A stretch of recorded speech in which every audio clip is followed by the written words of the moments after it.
नमस्कार, मैं भरत जांगीड़।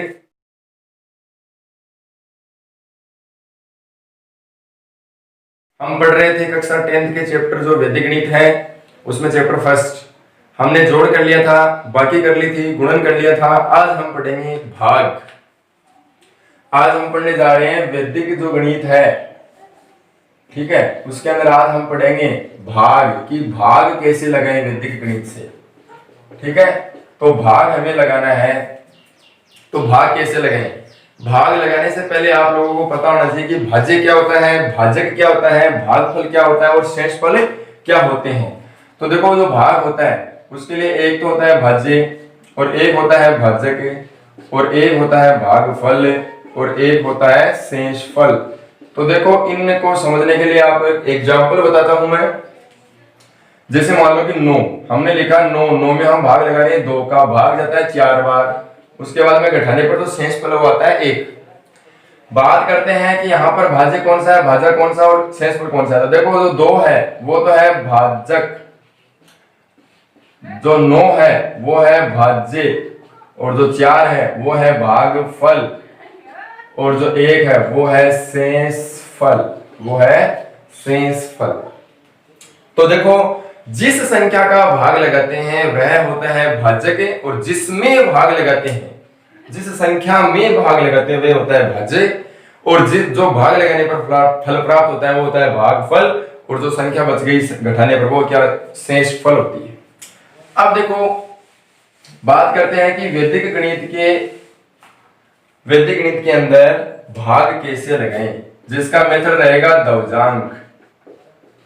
तो एक होती है दवजांक विधि। दवजांक विधि क्या है? दवजांक विधि क्या होती है? देखो, दवजांक विधि के अंदर 2 नाम होते हैं, एक तो होता है दवजांक और एक होता है मुख्यांक। ये 2 नाम आपको ध्यान रखने हैं। अच्छा, इनकी डेफिनेशन क्या है? इनकी डेफिनेशन देखो, दवजांक जो भी नाम है वो दवजांक किसे कहते हैं और मुख्यांक किसे कहते हैं। भाजक जो होता है, जिस संख्या का भाग लगाते हैं, भाजक जो होता है उसमें दवजांक भी होता है, उसमें मुख्यांक भी होता है। दवजांक कौन सा होता है? परिभाषा बता रहा हूं, इकाई का अंक या इकाई युक्त कई अंक जिनको घातांक के रूप में लिखा जाता है वे दवजांक कहलाते हैं। इकाई का अंक या इकाई युक्त कई अंक जिनको घातांक के रूप में लिखा जाता है वह दवजांक कहलाता है। उसके बाद बात करते हैं मुख्यांक की। दवजांक को छोड़कर जो भी अंक बच गए वो क्या कहलाएंगे? मुख्यांक कहलाएंगे, अर्थात मुख्य अंक कहलाएंगे। अब बात करते हैं, इस विधि के अंदर एक फॉर्मूला होता है। वो फॉर्मूला क्या है? संशोधित भाज्य बराबर नया भाज्य माइनस भागफल गुणा दवजांक। संशोधित भाज्य बराबर नया भाज्य माइनस भागफल गुणा दवजांक, ये अपना फॉर्मूला रहेगा। कब यूज में लेना है वो हम एग्जाम्पल करते हैं। अब देखो, एक एग्जाम्पल करते हैं दवजांक विधि से भाग लगाना। तो देखो, दवजांक विधि से भाग लगाने के लिए एक एग्जाम्पल लिख लेते हैं। ये हमने एक एग्जाम्पल लिखा है, इस एग्जाम्पल को हम दवजांक विधि से करने जा रहे हैं। उससे पहले मैं आपको कुछ 3 बातें बता दूं। उन तीनों बातों में क्या है? पहली बात तो ये रहेगी कि दवजांक विधि में हम भाग लगाते हैं तो उसमें 3 खंड बनाते हैं। प्रथम खंड में भाजक आता है, द्वितीय और तृतीय खंड में भाज्य के अंक आते हैं। अब बात करते हैं दूसरे पॉइंट की। दूसरे पॉइंट में रहेगा कि हम भाग लगाएंगे मुख्यांक का। ठीक है, कोई भी अंक भाज्य का, उसमें हम भाग लगाएंगे मुख्यांक का। तीसरा जो आपका पॉइंट है उसमें देखो, तृतीय खंड के अंदर जो नीचे संख्या आएगी वो आएगी आपकी शेषफल आएगी और द्वितीय खंड में जो नीचे आएगी वो आएगी भागफल। तो बात करते हैं एक एग्जांपल की। तो देखो, सबसे पहले 3 खंड बनाते हैं। ये लो 3 खंड हम बना देंगे। तो 3 खंड में देखो क्या रहेगा? ये है प्रथम खंड, इसको यहाँ पे लिख लो प्रथम। उसके बाद में ये है द्वितीय खंड। उसके बाद में देखो ये रहेगा तृतीय खंड। अब देखो, यहां पर बात करते हैं प्रथम खंड के अंदर क्या आता है, द्वितीय के अंदर क्या आता है और तृतीय के अंदर क्या आता है। अब देखो, प्रथम जो खंड होता है उसमें आता है भाज्य। भाजक। प्रथम जो खंड होता है उसमें आता है भाजक, अर्थात भाजक में जो भी अंक है अर्थात उसमें ध्वजांक आ जाएगा और मुख्यांक आ जाएगा। इकाई का जो अंक होता है, ठीक है ना, वो होता है ध्वजांक, शेष जो अंक बच गया वो होता है मुख्यांक। तो हमने इकाई का अंक ऊपर लिख दिया, उसके बाद शेष जो बच गया वो नीचे लिख दिया। यहां पर लिख देंगे ये तो है ध्वजांक और ये है मुख्यांक। अब बात करते हैं द्वितीय खंड और तृतीय खंड में क्या आएगा। यदि ध्वजांक में एक अंक है तो तृतीय खंड में भाज्य के अंत से एक अंक को लिख देंगे। कहने का मतलब यहाँ पर एक अंक है तो यहाँ से 4 है, उसको तृतीय खंड में लिख दोगे और बाकी जो है उसको यहाँ पर द्वितीय खंड के अंदर लिख दोगे। अब देखो बात करते हैं भाग लगाना है, तो भाग कैसे लगाएं।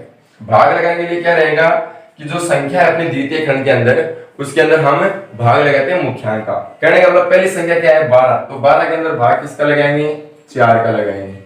4 का लगाएंगे तो एक तो आएगा भागफल और एक आएगा शेषफल। अब देखो भागफल और शेषफल क्या आते हैं। भागफल आ जाएगा 3, शेषफल आ जाएगा 0। भागफल आता है उसको हम नीचे लिखेंगे और शेषफल को अगले वाले अंक के नीचे। तो यहाँ पर जो अपना नया भाज्य है वो नया भाज्य कितना बन गया है, नया भाज्य यहाँ पर बन गया 0,3।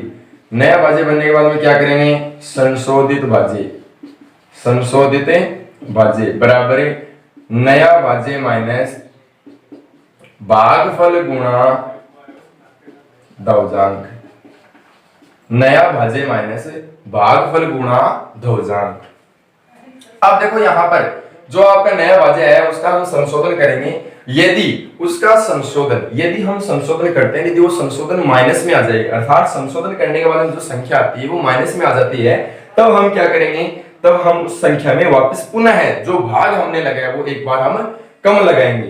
कहने का मतलब यहाँ पर हम क्या कर रहे हैं, इसका संशोधन करेंगे तो आ जाएगा नया भाज्य अर्थात 0,3 माइनस भागफल कितना आ जाएगा 3 गुणा ध्वजांक 2। तो 0,3 माइनस 6 कितना आ जाएगा माइनस का 3। अब देखो यहाँ पर कितना आ गया है माइनस का 3। माइनस का 3 आया है, इसका मतलब संख्या माइनस में आ गई है। और संख्या माइनस में आ गई तो हम क्या करेंगे, यदि संख्या माइनस में है तो हम भाग एक बार कम लगाएंगे। कम लगाने का मतलब हमने भाग 3 बार लगाया था तो यहाँ पर हम भाग 2 बार लगाएंगे। 2 बार लगाएंगे तो शेष पर कितना आएगा 4 आएगा। तो यहाँ पर लिखेंगे 2 बार और यहाँ पर शेष पर कितना जाएगा 4। अब यहाँ पर शेष पर 4 आ गया है तो यहाँ पर नया भाज्य अपना कितना बन जाएगा 43 बन जाएगा। नया भाज्य 43 बन गया तो फॉर्मूले इसी का अकॉर्डिंग 43 माइनस भागफल कितना जाएगा 2 गुणा 2, ध्वजांक भी 2 रहेगा तो आ जाएगा 43 माइनस 4 कितना जाएगा 39। ठीक है, अब 39 आ गया। अब 39 में हम पुनः भाग लगाते हैं, किसका भाग लगाएंगे मुख्यांक का 4 का। तो एक आएगा भागफल और एक आएगा शेषफल। तो देखो भागफल और एक आएगा शेषफल। भागफल आएगा और शेषफल आएगा, भाग आ जाएंगे 9 और शेषफल आ जाएंगे 3। ठीक है, तो यहाँ पर भागफल आ गया 9 और शेषफल आ गया 3। तो शेषफल को अगले वाले अंक के नीचे लिखेंगे। अब बात करते हैं कि तृतीय खंड के अंदर जो आपने संख्या लिखी है नीचे वो नया भाज्य बन गया और तृतीय खंड के अंदर आप जाने के बाद में जो संख्या बचती है उसका आप संशोधन करेंगे, वही उसका क्या जाएगा शेषफल आ जाएगा। तो क्या करेंगे, यहाँ पर नया भाज्य कितना बन गया है नया भाज्य, ठीक है ना, नया भाज्य आ गया है 34। इसका हम क्या करेंगे संशोधन करेंगे तो लिखेंगे संशोधित भाज्य। संशोधित भाज्य आ जाएगा इसी फॉर्मूले से नया भाज्य माइनस भागफल गुणा ध्वजांक से। तो कहने का मतलब 34 माइनस भागफल कितना जाएगा 9 गुणा ध्वजांक आ जाएगा 2। तो आ जाएगा 34 माइनस 18 कितने आ जाएंगे 16। तो कहने का मतलब अंत में तृतीय खंड के अंदर जो संख्या आती है उसका नया भाज्य जो बनता है उसके बाद में हम जो उसका संशोधन करेंगे वही उसका क्या जाएगा शेषफल आ जाएगा। तो अब यहाँ पर 16 को ऐसा कैसा ले लेंगे। द्वितीय खंड के अंदर जो नीचे संख्या होती है वो तो होती है भागफल। अतः इस भाग का जो संपूर्ण भागफल आया है वो आया है 29 और उसके बाद में इसका जो शेषफल आया है वो आया है 16। द्वितीय खंड के अंदर जो नीचे संख्या लिखी जाती है वो आती है भागफल और तृतीय खंड में जो नीचे लिखी होती है वो होती है शेषफल। तो आप लोगों को एक बात बता देता हूं कि यहाँ पर आप जैसे ही नया भाज्य बनाते हैं उसके बाद में संशोधन करते हैं, यदि संख्या माइनस में आती है जैसे हमने पहले निकाली थी, यदि संख्या माइनस में आती है तो भाग एक बार कम लगाएंगे और भाग लगाने के बाद में जो भाग आता है उसका नया भाज्य बनाएंगे, फिर से संशोधन करेंगे और फिर से मुख्यांक का भाग लगाते जाते हैं। इसी क्रम के साथ में अपना ये जो धवजांक विधि है वो कंप्लीट होती है। तो यहाँ पर आपको एक धवजांक विधि से एक एग्जांपल बता दिया गया है। धन्यवाद।